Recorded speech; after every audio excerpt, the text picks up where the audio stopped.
জোরে এই বাড়ি তো তোমার না কবর হয়া সুলবারি জোরে জোরে এই বাড়ি তো তোমার কবর হয়া সুলবারি বন্ধুরে ও আমার দক্ষিণ সালোয়ার বাবারা ও আমার দক্ষিণ সালোয়ার বন্ধুরা এমন এক নদীর উপর আপনি আমি দুরূদ সালাম একটু আগে করলাম যেই নদীকে সৃষ্টি না করলে আমার আল্লাহ কোনো কিছুই সৃষ্টি করত না সুবহানাল্লাহ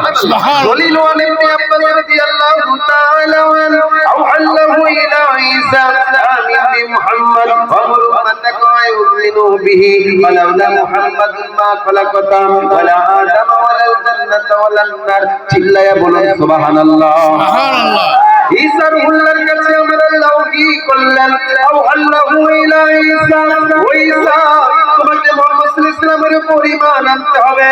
ঈসা নবী গো আপনি শুইনা রাখেন শুধু আপনি একা পড়লে চলবে না আপনার উম্মতদেরকে তাকিদ দিয়া যাইতে হবে ঈমান আনার জন্য কারণটা কি জানেন মুহাম্মদ আল্লাহ খলাকাতা আমি যদি মুহাম্মদ সাল্লাল্লাহু আলাইহি ওয়াসাল্লামকে সৃষ্টি না করতাম ওয়ালা আদম বানাইতাম না ওয়ালা জান্নাত বানাইতাম না ওয়ালান নার জাহান্নাম বানাইতাম না এক কথায় রব্বুল আলামিন কোনো কিছুই বানাইতাম না সুবহানাল্লাহ আমার ভাইরা বুড়া বাবারা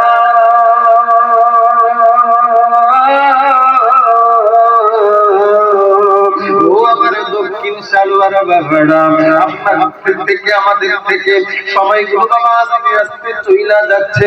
বন্ধু কোন আলোচনা করব কোন আলোচনা করলে আপনাদের মনটা একটু নরম হবে আপনাদের নামাজ পড়তে মনে চাবে ফজরের সময় দেখা যায় মুসল্লি কেমন হয় দেখবেন জোহরের সময় যদি 20-30 জন হয় আসরের সময় দেখবেন 20-30 জনই হয় মাগরিবের সময় একটু বেশি হয় এশারের সময় একটু কম হয় কিন্তু ফজরের সময় 4-5 জন থাকে কথা বলুন